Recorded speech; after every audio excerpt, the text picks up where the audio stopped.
Is your business showing up in local searches on Google? Nearly 50% of all Google searches include local intent, meaning these people are looking for something local. The question is your business showing up in these results? In this video, we are talking about why local SEO is so important and what steps you can take to improve your local SEO results. Hello and welcome back to another episode of the Liquid Digital Marketing Podcast. Today we are talking about local SEO. What is local SEO versus traditional just organic SEO, right? So by now you've heard of SEO, search engine optimization, right? So it's the act of taking some actions to improve your results in your rankings in search results. So if someone's searching for something, it ranks in order of relevance to that search. So that's SEO, right? Okay. So at local SEO versus traditional SEO. So traditional SEO is what you would typically think of when you search something and it gives you pages of results for that search. So your main website pages, your blogs, so all of these things that you're doing, that's typically organic SEO. What makes local SEO different is it's targeting local results, meaning that if I'm in a certain area and I search for, pizza restaurants or, a Mexican restaurant or something in my area, it's going to see, okay, you're here and I'm going to show you results in your location. So that is a local search result. It's going to show me a result based off of my location, based off of what I'm searching for.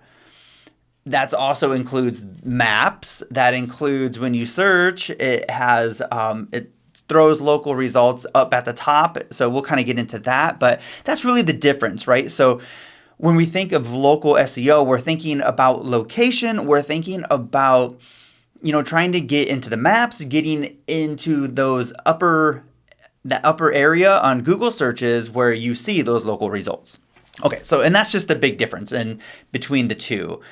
You don't have pages and pages of local results. It's only going to show you the top three, which we'll get into. Actually, let's just talk about it. The top three is called the 3-pack. So when you do a Google search, what you typically see in the results is first you'll see one to three ads at the top, and then you'll see a map with 3 locations, 3 results based off of what you searched. That's called the 3-pack, and that's what you're trying to get into.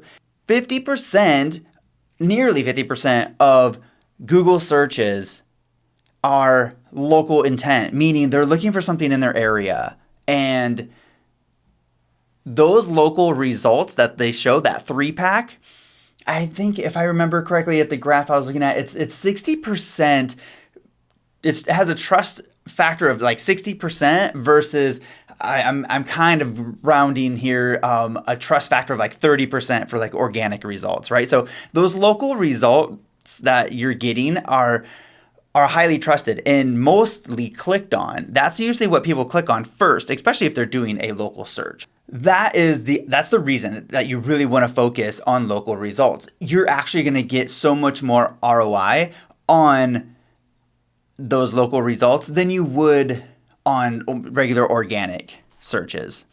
But let's talk about who is this for, right? Is this for everybody? Does that mean everybody should be focusing on local SEO?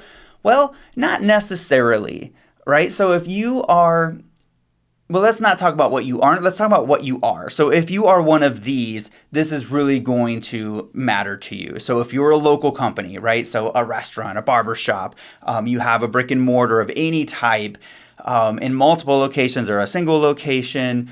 If you're a small business, it matters. If you, let's say, service a specific area, so we service maybe all of the Phoenix area. So let's say we're a mover and we service this Phoenix area. If you're looking to drive more traffic in a specific market area, and also if you want your business to show up in maps, all of these factors are reasons why you would need and want to focus on local SEO. All right, so let's go over some important stats if I haven't driven it home enough of how important this is. All right, so I'm going to read some of these. So 46% of all searches on Google include local intent, as I kind of mentioned that earlier. 97% of users searched online to find a local business. So 90% of users search online to find local businesses. That's nearly 100%. So we've all done it. Everybody's doing it, right? It's happening. The question is, are you showing up? Okay. 78% of local searches on mobile result in offline purchases. So if someone's searching for you and they see your local result in Google, 78% of those searches are resulting in a purchase. 70% of consumers will visit a store because of the information found online. 25% of all clicks go to the first result of that local business search. Near me searches, so searching, dentist near me, grew by 136% last year. 62% of consumers will disregard a business if they can't find them online. So if you can't be found online, you're going to get just disregarded. 88% of potential customers look for online reviews before choosing local services. And then 86% of customers use Google Maps to find a local business. I know I do. If I'm looking for a restaurant or I'm looking for their menu or I want to find their number, instead of if I'm on my phone, I'll open up my map and search the maps before I open up Safari or the internet and search, just the regular web, right? I go right to my maps if I'm looking for something local. And it gives you so much information. So yeah, local results, super, super important. If you're a local business, it's a make or break situation. Like, you have to be focusing on this. If you do anything in 2022, focus on your local SEO. And I guarantee you by 2023, you'll be happy. Okay, direct benefits of focusing on your local SEO is 1, you're going to show up in that 3-pack, which I've already explained, right? It's that top 3 research results that you get at the top of your Google search. It's going to increase your online visibility and organic traffic, and it's going to help you outrank your local competition. So if you're not showing up, they're going to show something, and if it's not you, it might be your competition. So it's important that you get up there, and it's also going to ensure that you're findable in the maps. All right, so let's talk about what can you do? What do you do next? How can you improve your local SEO? Well, there's a handful of things, and it does take time. Typically, give it about 4 months before you start seeing results. SEO just takes time. So when you start doing these things, you'll see some quick wins. You'll see some immediate things, but really it takes a little bit. It takes a few months. And on average, they say it takes about 4 months to start seeing some return on your local SEO initiatives. Okay, so first off, what you're going to do is you need to claim your business on Google Business Profile. So you're going to find, if you start searching Google Business Profile, you're going to find a lot of different information where it's called Google My Business, because they just recently changed the name. And this is Google's thing, is they love to change the name of this service. It started off years ago as Google Local. Then it turned into Google Plus when they tried to become a social platform. Then it turned into Google Places. Then it turned into Google My Business. And now it's Google Business Profile. So really, to be honest, it's very much the same. Google Business Profile is very much the same as Google My Business. There are some added features, which I'll get into in a second here. But you basically, if you just go to Google Business Profile and find your business on there, you want to make sure you claim it. And there'll be a claim, like a claim this location option. So make sure you claim that. It'll give you some steps. It takes a little bit of time. I think what happens last time I had to do it, I think they actually will physically mail you a card with a code that you have to go in and validate and all this stuff. So they really want to make sure, which is good. They want to make sure that you are the business owner and you're claiming this location and no one else can claim that location, right? So that's good. Okay, so claim your Google Business Profile. Once you do that, you want to fill out as much as possible. You want to upload images, you want to upload videos, you want to upload your logo.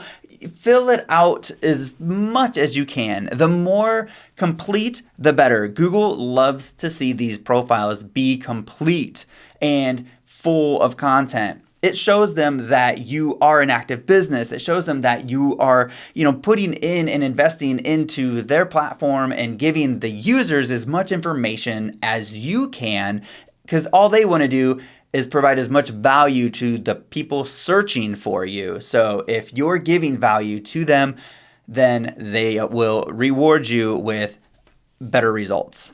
So make sure you fill everything out. Also, make sure that you put keywords in your profile. So as you're filling out who you are, your description and all that, try to put in keywords, but do it naturally.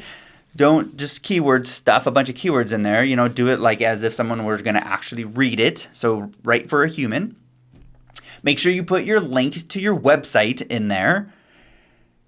And then with the new Google Business Profile, what they've come out with a couple new features. One of them is it's supposed to give you a call history, which I haven't played around with yet. Also, messaging is supposed to be integrated right into search and maps. So if you're searching something in maps, you should be able to, if you have it set up, message that business and have a messaging service right there. So they're providing that for you, which is pretty cool.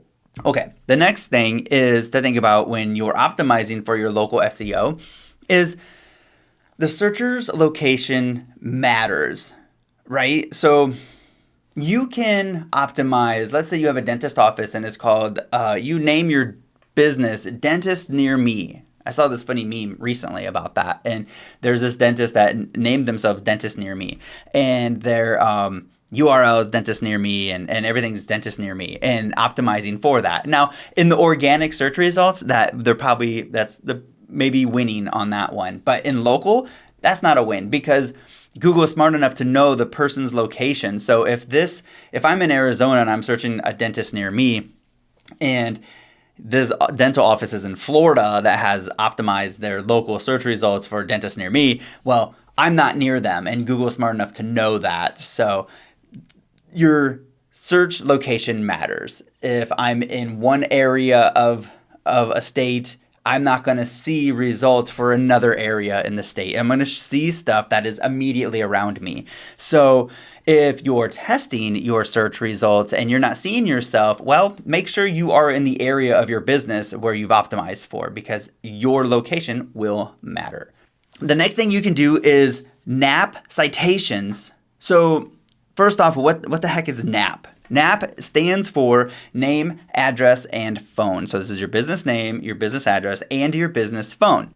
Citations are basically entries into online directories, let's say, right? So Yelp and in our industry, we have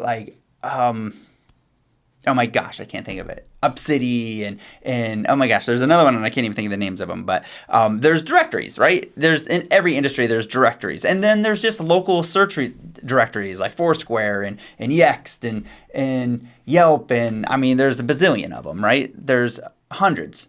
Even your social platforms like your Twitters and your Facebooks, and where you can put in your business name and your business address and all of this stuff. Here's the kicker with that. What typically happens is people aren't consistent with this information. So what does happen is the internet is going to go try to pull all of this information. So the most likely what will happen is these directories are going to go crawl the internet and pull what information they can. And a lot of times it doesn't pull the correct information. So maybe the phone number is wrong or the address is wrong. You didn't add it. They just pulled it. And they're having it out there as your information and incorrect information. So what Google's doing is it's trying to gather as much information as it can about your business. So it's going to go to all of these directories and it's going to see all of this content or all of this information. And what it wants to see is it all be the same. Make it easy for Google to say, okay, this is their phone number. Not, well, I don't know, I have this number over here and this number over here and this number over here, or they're at this address here and it's spelled a little differently here, and oh, this one has their suite number, but this suite number is different, right? Like it's different in every spot. Then now Google doesn't exactly know which one to use. So keeping them all consistent and making sure all of these citations are out there correctly and you're adding new ones, this tells Google that you're an active business. It tells Google the correct information and it's going to reward you with better local results. So you can use this is a very daunting task to do manually. Very, very daunting task. I highly recommend using one of two tools. One is Moz Local.